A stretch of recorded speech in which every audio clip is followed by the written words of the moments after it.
Jack Malone learned early on that life in Chicago could be as unforgiving as its brutal winters. Raised in a neighborhood where gunshots were as common as the hum of traffic on the main streets, Jack developed a resilience that bordered on defiance. He watched friends disappear into the endless cycle of gangs, drugs, and despair, but Jack always yearned for more, a purpose beyond the narrow confines of his circumstances. At 18, Jack saw his chance for escape when he enlisted in the Army. The structured life of the military was a stark contrast to the chaos he had left behind, and Jack thrived. Over the years, he rose through the ranks of the Special Forces, not because he sought glory, but because he was smart, driven, and unshakably courageous. His ability to think several steps ahead of both enemies and allies earned him respect, but also created friction with those who envied his competence. Among them was Bryce Klein. Bryce had joined Jack's unit during their deployment in Afghanistan. A skilled marksman with a penchant for taking risks, Bryce had a natural charisma that made him popular among the troops. But his impulsive nature often clashed with Jack's measured approach. Bryce admired Jack's tactical brilliance, but it gnawed at him that no matter how hard he tried, he could never quite match up. The dynamic between them wavered between camaraderie and rivalry, with moments of genuine connection obscured by underlying tension. Then came the mission that changed everything. It was supposed to be a routine operation, secure intelligence on an insurgent cell hidden in a small Afghan village. But like so many things in war, it didn't go as planned.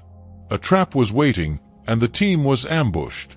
Jack, tasked with making split-second decisions, ordered Bryce to deploy an airstrike to save the majority of their men. Bryce hesitated, knowing civilians were in the vicinity, but he followed the order. The strike eliminated the threat, but at a cost, dozens of innocent lives. The aftermath was devastating. The media caught wind of the incident, and the military, desperate to control the narrative, needed someone to blame. Bryce, the man who had carried out the order, became their scapegoat. A military tribunal was convened, and Bryce pleaded with Jack to testify on his behalf, to tell the truth about the impossible decision they had faced. Jack, however, refused. He believed that protecting the honor of the unit and the integrity of the military was more important than shielding Bryce from the consequences. Bryce was dishonorably discharged, his military career shattered. He returned home to find his life in ruins. His wife left him, his friends turned their backs, and his name became synonymous with failure. Consumed by bitterness and resentment, Bryce drifted into the shadowy underworld, eventually becoming the leader of the Iron Serpents, a notorious biker gang known for their violence and lawlessness. For Bryce, the gang was more than just a way to survive. It was a way to reclaim the power and respect he felt Jack had stolen from him. Meanwhile, Jack's life took a different path. Hailed as a hero, he returned to the U.S. with medals on his chest and opportunities at his feet. But the accolades felt hollow. He carried the weight of his choices like a shadow that followed him everywhere. Seeking redemption in a quieter life, Jack moved to Phoenix and opened a high-end restaurant, Havoc's Table, pouring his passion into cooking, a craft he had learned from his mother during his turbulent childhood. The restaurant was a sanctuary, a place where Jack could focus on the present and try to forget the past. His greatest joy came from his daughter, Sophie, a bright and curious teenager who was his anchor in an uncertain world. Despite the facade of normalcy, Jack knew deep down that his past wouldn't stay buried forever. His instincts, honed over years of combat, told him that unfinished business had a way of finding you, no matter how far you ran. For Bryce, time had done nothing to dull his anger. Each setback, every betrayal, and every sleepless night was a reminder of the life he could have had if Jack hadn't abandoned him. As leader of the Iron Serpents, Bryce transformed his rage into action, building a criminal empire that thrived on intimidation and violence. But his ultimate goal wasn't power or wealth, it was revenge. In the darkness of his gang's headquarters, Bryce often stared at the scarred photograph of Jack clipped to his dashboard, a reminder of the man he held responsible for his downfall. To Bryce, Jack wasn't just a traitor.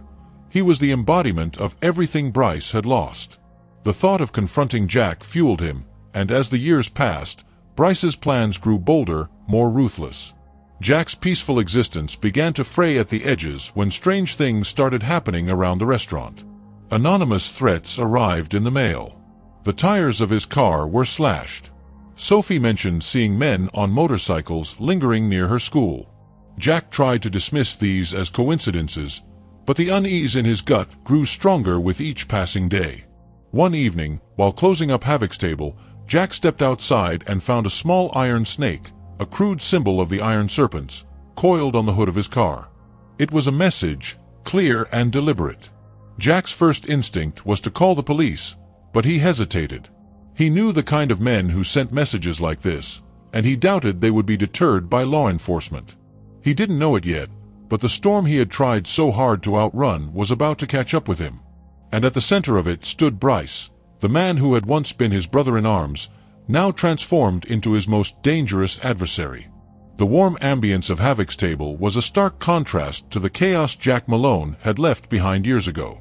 On this particular Friday night, the restaurant was at full capacity, the air filled with the scent of rosemary roasted lamb and the sound of clinking glasses. Jack moved effortlessly through the dining area, greeting familiar faces and ensuring his staff handled the rush with precision. For a moment, he felt a sense of normalcy, as if his past had truly been left behind. Then the doors burst open. The sudden entrance of a group of men clad in leather jackets instantly disrupted the polished atmosphere. Their boots stomped heavily against the hardwood floor, and their laughter was boisterous, almost mocking. The serpent emblem emblazoned on their jackets left no room for doubt. These were the Iron Serpents. The tension in the room was palpable as diners exchanged uneasy glances. The restaurant's serene refinement was overshadowed by the gang's unruly presence. Jack's eyes immediately locked onto the man leading the group, Bryce Klein. He was almost unrecognizable, his face weathered, his beard wild, and his eyes burning with an intensity that Jack remembered all too well. Bryce spotted Jack within seconds and smirked, his expression dripping with malice. He sauntered toward the bar, dragging a stool back with a loud screech, and took a seat as his men spread out, leering at the patrons. The staff froze, unsure of what to do. Jack, maintaining a calm demeanor despite the storm brewing inside him, approached Bryce. The two men locked eyes, and for a moment, it felt as if the rest of the world had disappeared. "Long time, Jack," Bryce drawled, his voice carrying a dangerous edge. "Bryce," Jack replied evenly. "I don't know what you're here for, but this isn't the place." Bryce chuckled, the sound echoing unervingly. "Oh, I'm just here for dinner. A man can't visit an old friend without getting accused of something." Jack remained stoic, though his hands clenched into fists by his sides. "Then sit, eat, and leave," he said quietly. "Don't make this into something it doesn't need to be." But Bryce had no intention of keeping things civil. He leaned forward, his smirk widening. "You always were the perfect soldier, weren't you, Jack? Following orders, keeping things neat and tidy. Must be nice, running your little restaurant here while the people you've stepped on rot in the dirt." The room fell silent as Bryce's words carried across the dining area. Diners sat frozen, their meals forgotten. Jack's staff exchanged nervous glances, unsure whether to intervene or retreat.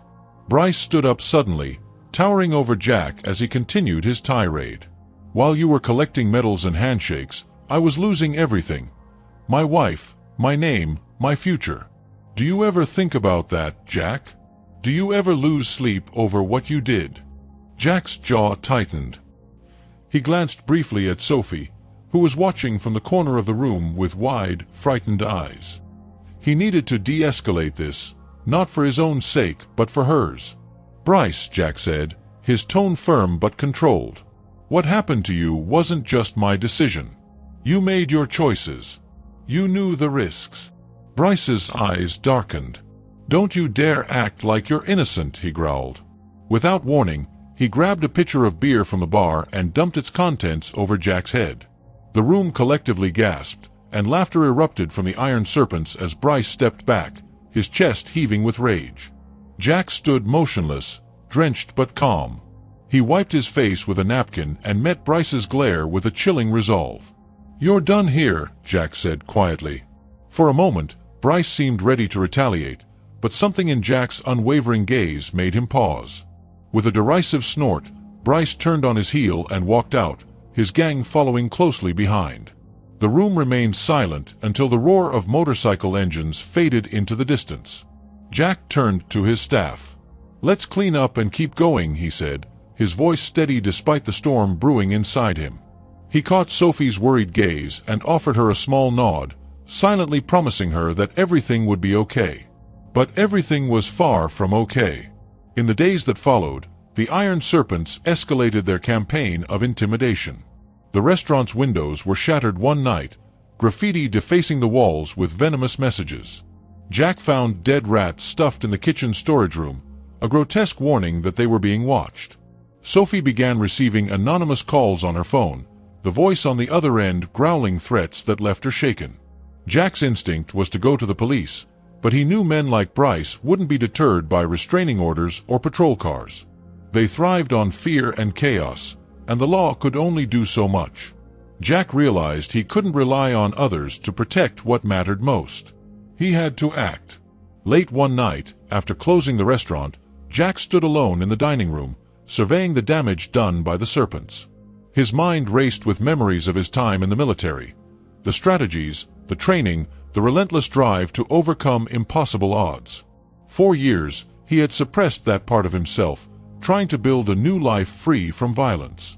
But now, as he looked at the havoc they had wrought, Jack understood that he couldn't run from who he was. He turned toward the back office, his movements purposeful. Opening a locked drawer, he pulled out a small, battered case. Inside was a knife, its blade worn but deadly sharp. It was a relic from his time in the Special Forces, a tool he had sworn never to use again. Jack held it for a moment, feeling the weight of the decision he was about to make. The fight had come to him, and this time, he would not walk away. Across town, Bryce sat in the dimly lit garage that served as the Iron Serpent's headquarters. He leaned back in his chair, a cigarette dangling from his lips as he addressed his men. "Jack Malone thinks he can ignore what he did to me," Bryce said, his voice low and menacing. "But he's going to learn that you can't bury the past." The gang cheered, their loyalty to Bryce unwavering. But as Bryce stared at the flickering flame of his lighter, he couldn't shake the nagging feeling that Jack wasn't the same man he had left broken on the battlefield all those years ago. Something told him that the real battle was just beginning. The night air was cool, but Jack Malone's blood burned with determination. Standing in the dimly lit parking lot outside his home, he tightened his grip on the wooden bat in his hands. He wasn't waiting for trouble, it had already arrived. From the shadows, the low rumble of motorcycles grew louder, accompanied by the flicker of headlights. Jack's muscles tensed as the Iron Serpents rolled in, their jeering laughter slicing through the stillness. Two men dismounted, their swaggering steps carrying them toward Jack. Each carried a weapon, one with a chain, the other with a crowbar. Their grins were feral, their intent unmistakable. "Evening, Jack," one sneered. "You gonna stand there like a statue, or are you ready to play?" Jack didn't respond. His body moved on instinct, honed by years of combat. As the man with the crowbar lunged, Jack sidestepped, the bat in his hand swinging upward to crack against his attacker's wrist. The crowbar clattered to the ground, and the man staggered back with a howl of pain. The second assailant whipped his chain in a wide arc, aiming for Jack's head, but Jack ducked, his movements precise and fluid. He countered with a hard blow to the man's ribs, forcing him to double over in agony. It wasn't an elegant fight, it was raw, brutal, and over in minutes. Both men lay groaning on the ground as the other bikers revved their engines, their taunts echoing into the night. Jack stepped forward, bat raised, daring them to come closer. But they didn't. One by one, they roared off into the distance, leaving their fallen comrades behind. Jack wiped sweat from his brow, his breathing labored. The physical pain of bruised knuckles and strained muscles was secondary to the uneased twisting in his gut. This was just the beginning. The next morning, Jack surveyed the damage to Havoc's table. The windows, newly replaced after the last attack, had been shattered again. Spray-painted insults marred the walls, crude snakes coiled around slurs directed at him and his family. Inside, the staff huddled together, their expressions a mix of fear and exhaustion. Sophie sat at a corner table, her eyes puffy from a sleepless night. "This ends now," Jack said, his voice firm. He looked at his employees. "You don't have to stay. I understand if this is too much." But his head chef, Luis, stepped forward, his jaw set in determination. "This place is more than just a job for us, Jack. We're not running." Nods of agreement rippled through the team. Sophie looked up at her father, her voice trembling but resolute. "Dad, I'm scared. But if you're staying, so am I." Jack felt a swell of pride and guilt. He had tried to shield Sophie from the darkness of his past, but it was now impossible to keep her entirely safe. His protective instincts kicked in as he devised a plan. For the next several days, Jack transformed Havoc's table into a fortress. The kitchen, with its heavy metal counters and endless supply of sharp tools, became a defensive stronghold. Jack ran his staff through drills, teaching them how to react in case the serpents returned. Luis, a former amateur boxer, took to the training quickly, while others, though hesitant at first, grew confident under Jack's guidance. Sophie watched, learning quietly but refusing to participate directly. One afternoon, while fortifying the storage area, Jack caught Sophie slipping a kitchen knife into her bag. He knelt beside her, his tone both gentle and firm. "Sophie, I need you to promise me something. If things get bad, you run. Don't fight. Let me handle it." She hesitated before nodding, though Jack knew she wasn't entirely convinced. The serpents didn't wait long to strike again. It was during the restaurant's off hours when Jack, Sophie, and a skeleton crew were cleaning up. The sound of roaring engines filled the air, and moments later, the gang burst through the doors. They wielded chains, bats, and knives, their wild eyes gleaming with malice. The first clash erupted near the bar.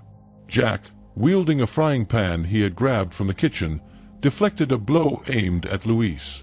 The clang of metal echoed through the room as Jack countered with a swift jab to the attacker's jaw, sending him sprawling.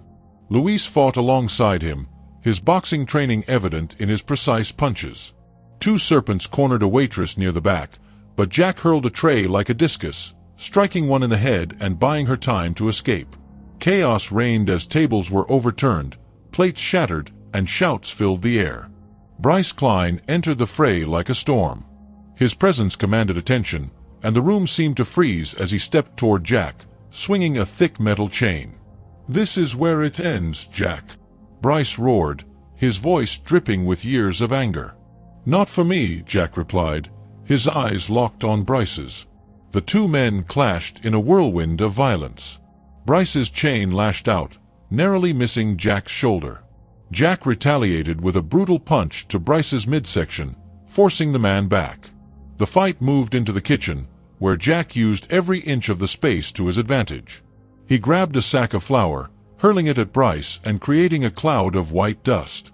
Bryce coughed, momentarily blinded, giving Jack an opening to land a sharp kick to his ribs. But Bryce was relentless. He swung his chain with deadly force, catching Jack's arm and leaving a deep gash. Jack bit back a cry of pain, grabbing a cutting board to shield himself from the next attack. The fight reached its peak near the stove, where flames licked the edges of a pan left unattended. Bryce lunged, but Jack sidestepped, grabbing the pan and hurling its contents, a sizzling mixture of oil and water, toward Bryce. The gang leader stumbled, screaming as the hot liquid scalded his arm. The remaining serpents retreated as Bryce barked an order. "This isn't over, Jack," he shouted, his voice hoarse with rage. "You can't protect everyone." As the gang fled, Jack collapsed against the counter, his chest heaving. The restaurant was in shambles, the air heavy with smoke and the stench of burnt oil.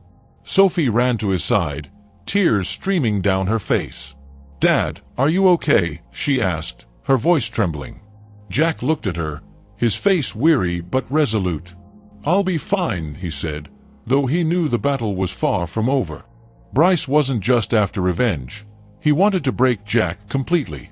And for that, he would come back stronger, more determined. Jack knew that the next time Bryce came, it wouldn't be for a fight. It would be for blood. The phone call came just past midnight, waking Jack Malone from a restless sleep. Sophie's room was empty.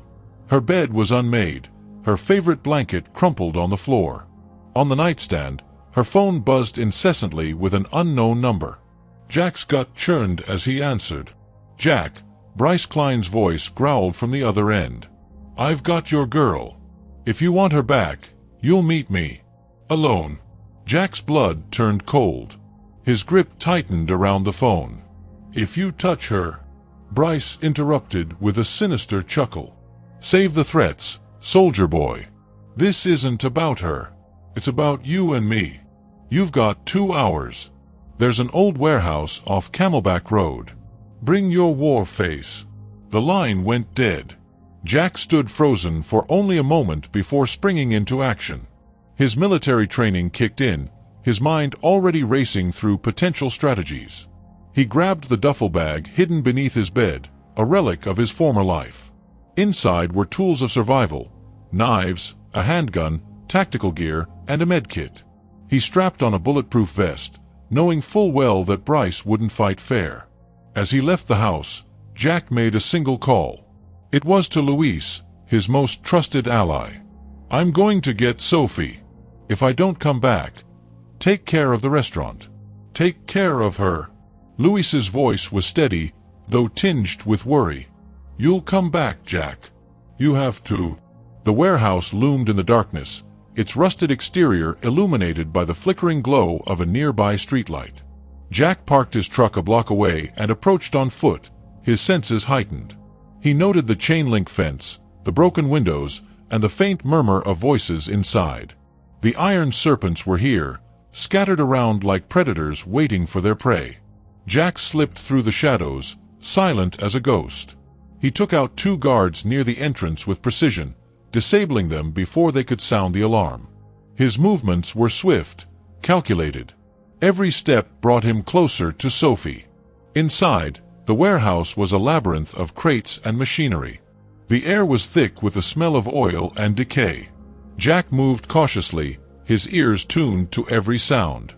He heard Sophie before he saw her, a muffled cry coming from an upper level. Then Bryce's voice cut through the darkness. "Jack, I was wondering when you'd show up." Jack emerged into a clearing in the center of the warehouse. Bryce stood on a raised platform, his arm draped casually around Sophie's shoulders. Her hands were bound, her face pale but defiant. A serpent held a knife to her throat, his grip firm but cautious. Bryce grinned, spreading his arms wide. "The prodigal hero returns. Tell me, Jack, how does it feel knowing you couldn't protect her?" "Let her go, Bryce," Jack demanded, his voice calm but laced with steel. "This is between you and me." Bryce laughed, the sound echoing through the cavernous space. "Oh, it's always been between us. But you don't get to call the shots anymore." Jack's eyes darted around the room, taking in every detail. Bryce's men were positioned strategically, but not perfectly. A stack of crates provided partial cover to his left. An oil drum sat precariously near the edge of the platform where Sophie stood. Jack's mind raced, formulating a plan. "What do you want, Bryce?" Jack asked, keeping him talking. Bryce's expression darkened. "I want justice. You left me to rot, Jack. You destroyed my life, and now I'm going to destroy yours." Jack's response was swift. He hurled a flashbang grenade from his belt, the device landing squarely near Bryce's feet. A deafening bang and blinding light filled the room.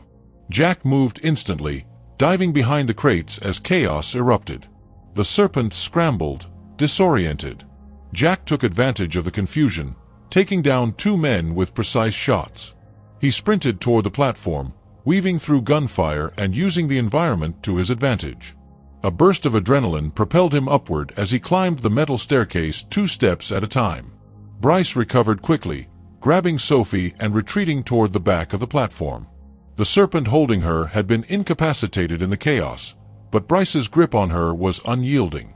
He shoved her aside, drawing a pistol and aiming it at Jack. "I didn't think you still had it in you," Bryce sneered. "But this ends here." Jack didn't hesitate. He threw a knife with pinpoint accuracy, disarming Bryce and forcing him to drop the gun. The 2 men collided in a brutal hand-to-hand fight. Bryce's chain wrapped around Jack's arm, the jagged metal biting into his flesh, but Jack used the momentum to pull Bryce forward and land a devastating punch to his jaw. The fight was feral, a clash of raw power and tactical precision. Jack's years of training met Bryce's unrelenting rage. Every blow, every counter, was fueled by years of unresolved betrayal and bitterness. The platform creaked beneath their weight as they grappled, each man fighting as if his life depended on it. Jack finally gained the upper hand, pinning Bryce against the railing. "It's over, Bryce," he said, his voice hoarse with exertion.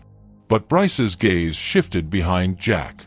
A surviving serpent lunged towards Sophie with a knife, and for a split second, Bryce's expression changed. He shoved Jack aside and intercepted the attacker, saving Sophie but taking a deep cut to his side in the process. Jack moved quickly, disarming the serpent and ensuring Sophie was safe. She clung to him, her tears mingling with relief as he held her close. "Dad," she whispered. "You're hurt." "I'm fine," Jack said, though his wounds were catching up to him. He turned to Bryce, who leaned heavily against the railing, clutching his bleeding side. "Why?" Jack asked, his voice tinged with disbelief. Bryce chuckled weakly. "Guess I've still got some honor left. Don't let it go to your head." The distant wail of sirens signaled the end of the night. Jack helped Sophie down from the platform, his arm draped protectively around her. Bryce slumped against a crate, watching as Jack walked away. "You can't bury the past," Bryce called after him. "It always comes back." Jack didn't look back. For the first time, he wasn't running from his past. He was facing it head-on. The gray walls of the detention center seemed to close in as Jack Malone entered, his boots echoing off the cold concrete floor. The faint hum of fluorescent lights accompanied him as he approached the steel table where Bryce Klein sat, wrists shackled and his demeanor subdued. Gone was the fierce gang leader. In his place sat a man weighed down by years of rage and regret, compounded by the events of the previous night. "You look worse than me," Bryce muttered, breaking the tense silence. A small smirk played on his face, though it lacked its usual venom. Jack sat across from him, his expression unreadable. His arm was bandaged from the fight, and exhaustion was etched into his features. Yet his voice carried the authority of the man Bryce had once fought beside. "I didn't come here to trade insults." Bryce leaned back, his chains rattling slightly. "Then why are you here?" "Victory lap." "No," Jack replied firmly. "I came to give you a chance." Bryce scoffed. "A chance? That's rich coming from you." Ignoring the jab, Jack continued. "The iron serpents are finished. You're the last piece of the puzzle. If you cooperate, help dismantle the operation, you might salvage what's left of your life." Bryce's smirk faltered, his eyes narrowing. "And why the hell would I help you?" "Because you still have something left to give," Jack said, leaning forward. "You saved Sophie. That means there's still some part of you that remembers what it's like to fight for something bigger than yourself." Bryce stared at him, the weight of Jack's words hanging in the air. 4 years, his life had been consumed by anger, but in that moment, a flicker of something else surfaced, remorse, perhaps even hope. Jack left the detention center with mixed feelings. Bryce had agreed to cooperate, but Jack knew better than to trust him blindly. People didn't change overnight, and Bryce's history of betrayal loomed large. Still, it was a step forward, and Jack was determined to see it through.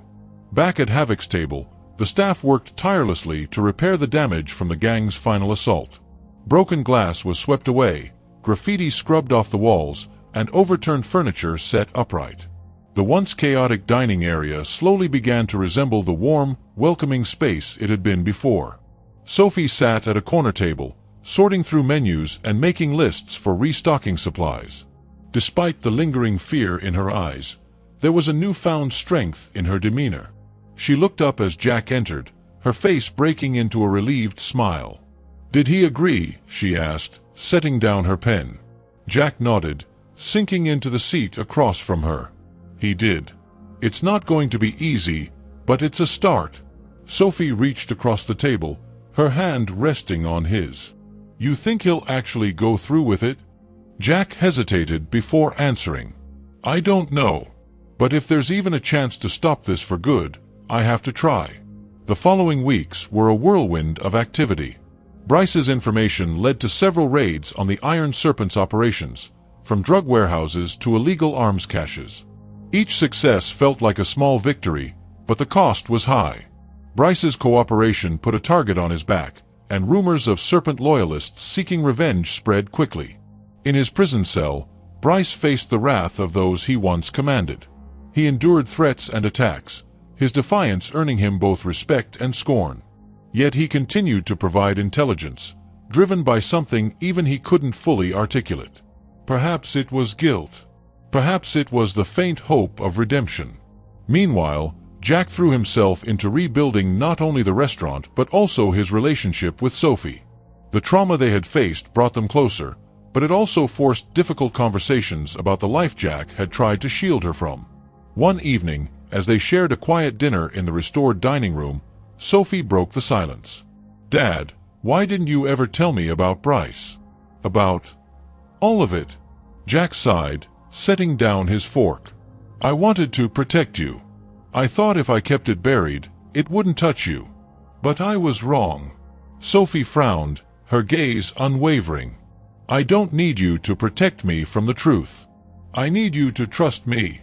Jack reached across the table, taking her hand. "I'll do better," he promised. "No more secrets."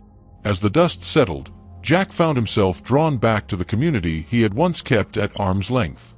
Inspired by the loyalty of his staff and Sophie's resilience, he decided to transform Havoc's Table into more than just a restaurant. It became a space for healing, a place where veterans could share their stories, where struggling families could find support, and where second chances were given freely. Louise spearheaded a new initiative to train veterans in culinary arts, while Sophie began volunteering at local shelters, her experiences fueling a desire to help others. Together, they created a network of support that extended far beyond the restaurant's walls. Bryce's transformation was quieter, but no less significant.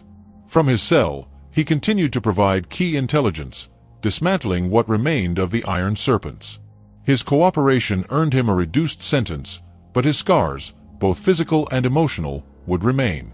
One day, Jack received a letter from Bryce. The handwriting was shaky, the words blunt but sincere. "Jack, I don't expect forgiveness, and I'm not asking for it. But I want you to know. I'm trying to be better. For what it's worth, I'm sorry for what I did to you and Sophie. Maybe someday, I'll be able to do something that matters. Something right. Bryce." Jack read the letter twice, then folded it carefully and tucked it into his pocket.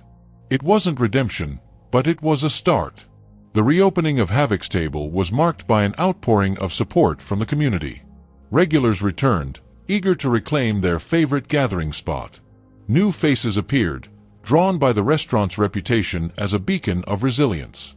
As Jack stood at the entrance, greeting guests and watching Sophie guide a group of volunteers, he felt a rare sense of peace. The road ahead would never be easy, but for the first time, he believed it was one worth traveling. Bryce's shadow would always linger, but it no longer defined him. Jack had chosen to move forward, not by burying the past, but by learning from it. And in doing so, he found something he had almost forgotten: hope. Years later, Havoc's Table had evolved far beyond Jack Malone's initial vision. The restaurant was no longer just a dining establishment. It was a symbol of transformation and resilience. Veterans gathered here to share their stories and learn new skills, and local families came not only for the food, but for the sense of community that radiated from every corner. The sign above the door now read Resilient Havoc, a name suggested by Sophie. It embodied the spirit of everything they had endured and built together. Jack stood behind the bar, polishing glasses as he watched Sophie move confidently among the guests. She was now in her early 20s, pursuing a degree in psychology to help others process the traumas she had faced herself. "Table 3 needs a refill," Sophie said, flashing him a smile as she passed. Her strength and poise never ceased to amaze Jack. She had grown into a young woman who carried the same unyielding determination that had once defined him, but with a warmth and empathy that made her uniquely herself. The annual Veterans Night event was in full swing. The dining room was packed with men and women who had served, each with their own stories of loss and redemption. Jack made his rounds, shaking hands and exchanging laughs. His scars were still visible, reminders of battles fought both abroad and at home, but they no longer defined him. Midway through the evening, a familiar face entered the room. Luis, now a co-owner of the restaurant, greeted him warmly. "Looks like another full house," he said, nodding toward the bustling crowd. Jack grinned. "Couldn't have done it without you, Luis." "Don't sell yourself short," Luis replied. "This place exists because you refused to let it fall apart." As the night wore on, Jack took a moment to step outside. The cool desert air carried a quiet stillness that contrasted with the lively hum inside. He leaned against the railing, staring up at the stars. His thoughts drifted to Bryce. After years of cooperation with authorities, Bryce had earned an early release and was now living in a halfway house.